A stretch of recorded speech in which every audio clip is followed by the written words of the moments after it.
Good morning, everybody. Welcome to this week's English. Today we are going to be moving on to something new. So I know I said at the start of the half term that we were going to be doing a story for the whole of the half term.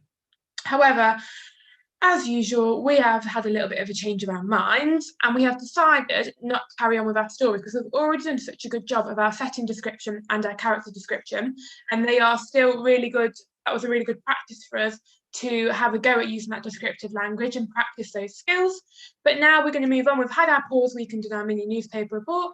We're going to move on and we're actually going to have a go now for the next 2 weeks. There's only 2 weeks left of this half term at writing a diary entry. So I'm just going to share my screen so that we can have a look at what we are doing today. What are we doing today? We're going to be identifying the features of a diary entry and understanding colloquial language. How? By practicing new learning. No, I've done that wrong. Old learning is retrieved. Okay, carry on. Seamless. Old learning is retrieved. So we're going to be bringing that old learning back to the front of our brains because we've already written 2 diary entries so far this year. We did one for Brightstorm for Arthur's diary, and we also did one for Elfie and Aidan in A 1000-Year-Old Boy. So all of this is going to be old learning that we're going to retrieve and bring back to the front of our minds. And why? So we can have ideas for our own diary entry. So today is going to be a lesson focusing on features. So before we start, then we're just going to rewind back. Okay, and we're going to be looking at the features of a diary entry. Now on my screen, I've given you lots of different features. I want you to see if you can have a go at telling me which ones are the features of a diary entry and which ones are not. So you should have 2 groups, diary entry, not diary entry. Pause the video now, have a go, see if you can sort out these features. If there's any words that you don't know and you can't remember, don't worry because we're going to talk about them in a moment. Fabulous. Right, let's have a look at this together then. Hopefully you've had a go at sorting these out. Now I'm just going to move mine around my screen so we can sort them into 2 groups. I'm going to move this out of the way. On this side, I'm going to put features of a diary entry. On this side, I'm going to put the things that we don't think are features of a diary entry. So let's start at the top. We've got informal tone and colloquial language. Now, this is something that we're going to be looking at more today. Okay, hopefully you recognise that a diary is kind of written in a chatty kind of style. So that's going to have that informal tone and that colloquial language. So that is a feature. Down here we've got a rhetorical question. We can use a rhetorical question in a diary entry to kind of let the reader know how, to kind of let the reader in on how that character is feeling, okay? So to get the reader to put themselves in that character's shoes. So rhetorical question is a feature. Non-chronological. Now this word chronological we've looked at before, and chronological means in order. So if something's non-chronological, then it's not in order. Okay, so non-chronological is not going to be a feature because our diary entry has got to be written in order of the events in the order that they happen. Idioms. So idioms we did when we looked at Alfie's diary, and these are kind of words or phrases that have, they're kind of like metaphors that have a different meaning to their literal meaning, to the actual meaning. So kind of like phrases and sayings, a bit like slang. So idioms are a feature of a diary entry. Emotion words, yeah, we know that in a diary we've got to tell the reader how our character is thinking and feeling, so we're going to be using emotion words to do that. Third person, so which perspective are we writing our diary entry from? Well, it's not going to be third person because we're actually writing from the perspective of that character. Okay, so we're not telling the story of what's happening, we're writing from that perspective of the character. So it's not going to be third person, we're going to be writing in first person. Formal tone, our diary isn't really very formal because it's kind of more chatty, it's from the perspective of the character. So formal tone is going to go over here in not a feature. Fronted adverbials, or we can use fronted adverbials in our diary to tell us when, where or how. So for example, if we are showing a shift in time, which is something that we've looked at before, we would need to tell our reader when. For example, the next morning or the day after. So fronted adverbials, yeah. And finally, chronological order, like we talked about with this one, chronological means that the events happen. The events are written about in the order that they happened. So, yep, our diary is going to be written in chronological order. Well done if you put those in the right boxes. Okay, so we've got informal tone, rhetorical question, idioms, emotion words, first person, fronted adverbials, and chronological order. and we're going to have a little look at some examples of these now in our Waggle. So I'm just going to pause the video a second.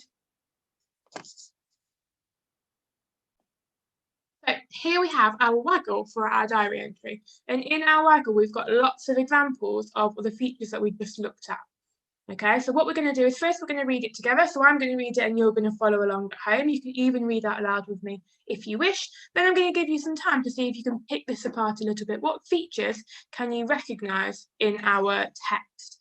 Okay, now I know this is quite long, so if you would rather just look at kind of one part of it and pick that apart, that is absolutely fine.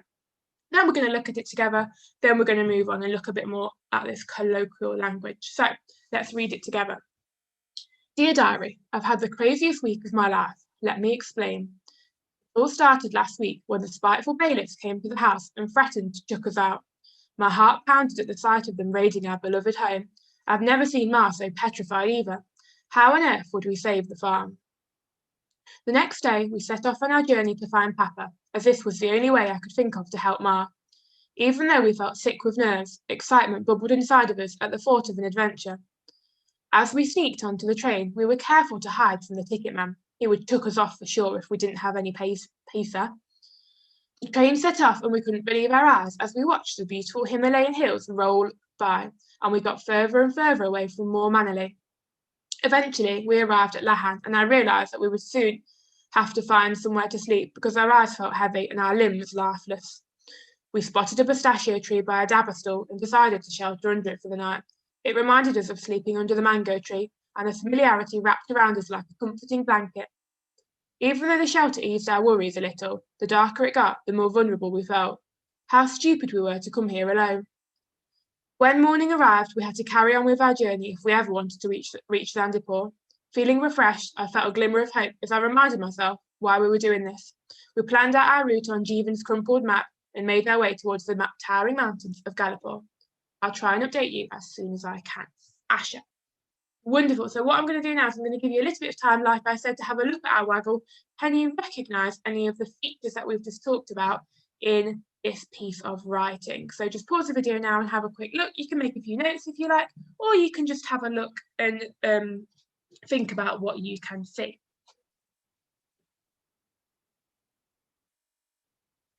Fabulous. Right, let's have a look together then. So obviously we're starting with Dear Diary. We know that all of our diaries have got to start with Dear Diary. And what do we always say? Don't write dairy. Okay, so I don't know how many times I'm going to say that this week, probably a lot. Okay, so Dear Diary, I've had the craziest week of my life. Let me explain. Already we've got this contraction here. So rather than writing I have had, we've got I've had the craziest week of my life. Let me explain. Already this feels kind of quite chatty, okay, because this might be something that you say to your friends. I've had the craziest week, okay. It all started last week when the spiteful bailiffs came to the house and threatened to chuck us out. Chuck us out, again, is quite informal, okay. They've not used the word evict us or remove us from the premises, okay. They've said chuck us out. My heart pounded at the sight of them raiding our beloved home. My heart pounded, that is an example of emotive language and emotion words, okay? So we're letting the reader know how Asha is feeling. I've never seen Ma so petrified either.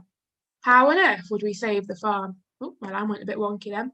Okay, so here we've got a rhetorical question. We also say, how on earth? Oh. Be quiet.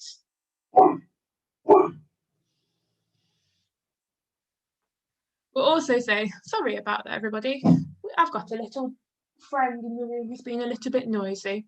Okay, so how on earth would we save the farm? It's a rhetorical question. And how on earth is kind of like a bit of an idiom, okay? How on earth?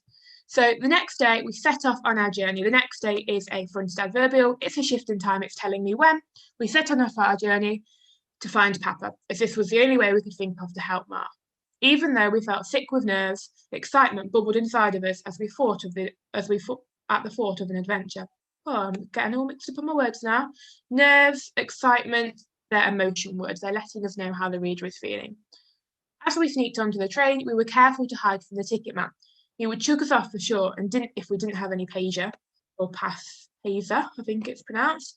Okay, this is an example of kind of this Punjabi dialect. Okay, so if we use some of these dialect words in there as well, that'll really kind of make it unique to Asha and her life.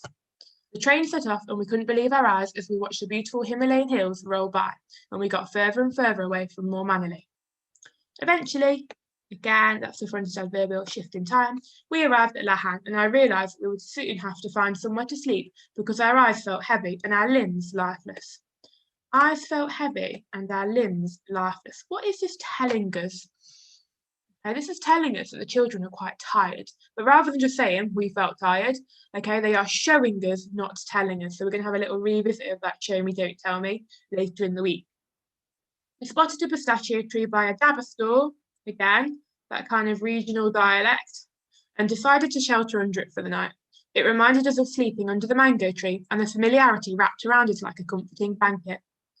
Even though the shelter eased our worries a little, the darker it got, the more vulnerable we felt. So here then, we've got a kind of the more sentence. It's not quite the more, because we've said the darker it got, but it's still using the same idea. How stupid we were to come here alone. What type of sentence is this? It's an exclamation sentence. Okay, this could also be one of the features of our diary entry.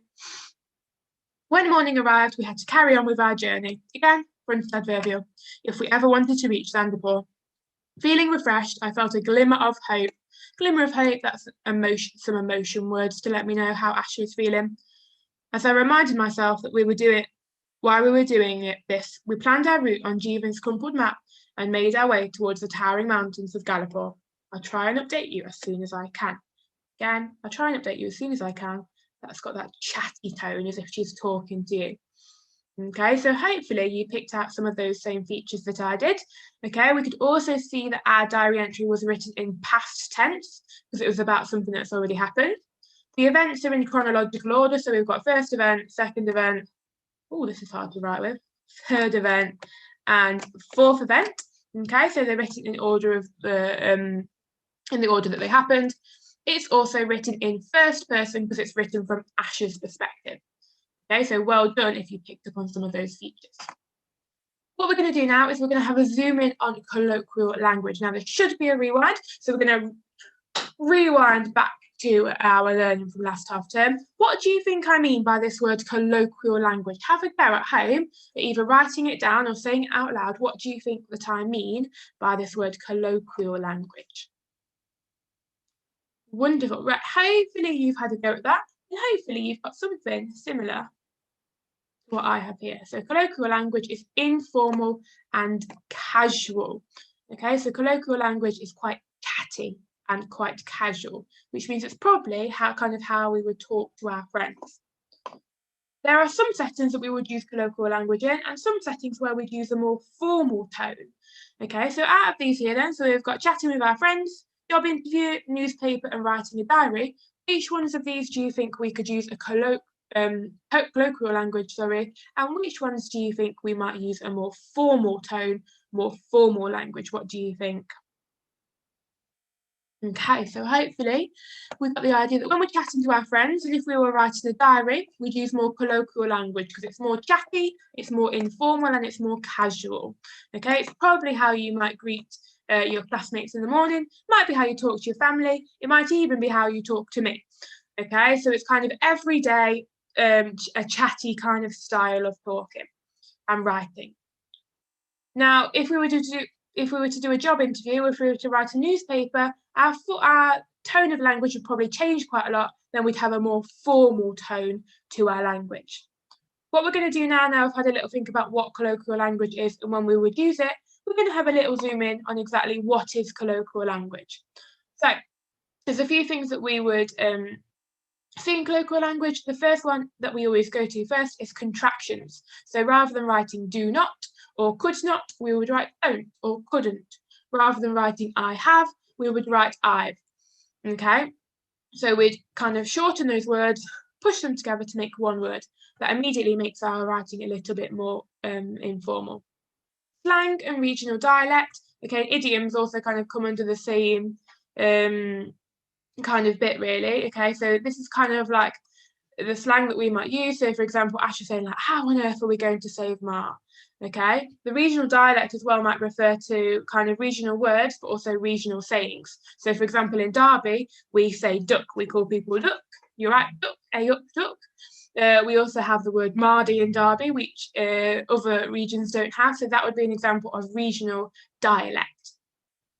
Idioms, like I said before, these are kind of like metaphors. For example, if we rewind back to our 1,000-year-old boy one, we had the like mad as a box of frogs. Okay, that's an idiom because it's different to the literal meaning. Or she was off her rocker. Okay, so we might use idioms in colloquial language. Generally chatty style, we're not using lots of big fancy words. We've got these contractions. It is more casual. It's like we're talking to our friends. Again, more simple vocabulary. We're not using kind of lots of jargon and lots of really complicated vocabulary. We're keeping it simple as if we were having an everyday conversation. Okay, so they are our features of colloquial language. Now what we're going to have a go at doing is we're going to have a go at applying these features. So first it's going to be my turn. I have got a little paragraph here, and I'm going to have a go to looking at this paragraph and seeing how I could make this more informal, more colloquial. Then in a moment, your task is going to be to have a look at this one and have a go at making it more informal. So I'm going to go first then. So I might not do the whole thing, but I'll do a bit of it to show you how we can make our writing more informal. So the next day, we set off on our journey to find Papa, due to the fact that this was the only way we could help Ma. Now, due to the fact is a little bit formal. It's kind of how we might write in a letter or in an essay. So I'm going to get rid of this, due to a fact. Okay, and I might change it for because, oh dear, this is going to be really tricky, because, let's see how neat I can do my handwriting with this pen. That was the only way we could help Ma. Although we felt sick with nerves, excitement bubbled inside of us at the prospect of an adventure. Now, although I do like it, it's one of my favourite subordinating conjunctions, but it's a bit formal. I don't think in real life, and many of us would often say, start a sentence by saying although. Okay, we might say even though. That's a little bit more informal. And round. Oh, that was a very long G. Even though. We felt sick with nerves, excitement bubbled inside of us at the prospect of an adventure. Now, I like this word prospect, but it's a bit formal. It's not really how children would speak. So maybe they might say instead, at the thought of an adventure, or at the idea of an adventure. Ooh. This is getting worse. There we go. I do not think I have ever done anything as crazy as this. I do not. We could turn it into a contraction, couldn't we, to make it more informal? We could turn it into don't. And can you hear that difference in that sentence? In fact, there's another one, I have ever. So I don't think I have ever. We could change to I've ever. Okay, so let's listen to the difference in those two sentences. I do not think I have ever done anything as crazy as this. I don't think I've ever done anything as crazy as this. Okay, you can hear the difference in that tone just by changing those words into contractions. As we sneaked onto the train, we were careful to hide from the ticket man, as there was a possibility he may remove us from the train. This whole sentence sounds very formal and almost like it's an essay, okay, not what two children are thinking as they're climbing onto the train trying to get their journey for free. Okay, so as we sneaked onto the train, we were careful to hide from the ticket man. As there was a possibility he may chuck us off the train. Get rid of that. He may remove us from the train, sorry. Instead, I'm going to say we were careful to hide from the ticket man, as he would probably chuck us off if he found us. Okay, it's that changing of that language to make it seem more chatty. I'm going to pause there. So that was my turn. I've had to go at kind of changing some of these words, just tweaking a few words, turning a few words into contractions, so kind of squashing them together. Now my writing sounds a little bit more informal. Your task for today then is you have got a paragraph here. I want you to have a go at doing what I've just done and have a go at changing this to make it more informal, to make it more colloquial. You can add bits in if you want. So if you want to add any idioms or slang or regional dialect, you also can do that. Okay, it's just up to you how you do this. Once you've had a go, take a picture and send it to us on Class Dojo. We'd love to see your, I'm going to stop sharing a second. We would love to see your colloquial language and how you've used it. So we're going to be applying that later in the week when we come to write our own diary entry. Can't wait to see how you get on. Good luck. Any problems, let us know on Dojo, and I will see you tomorrow. Goodbye.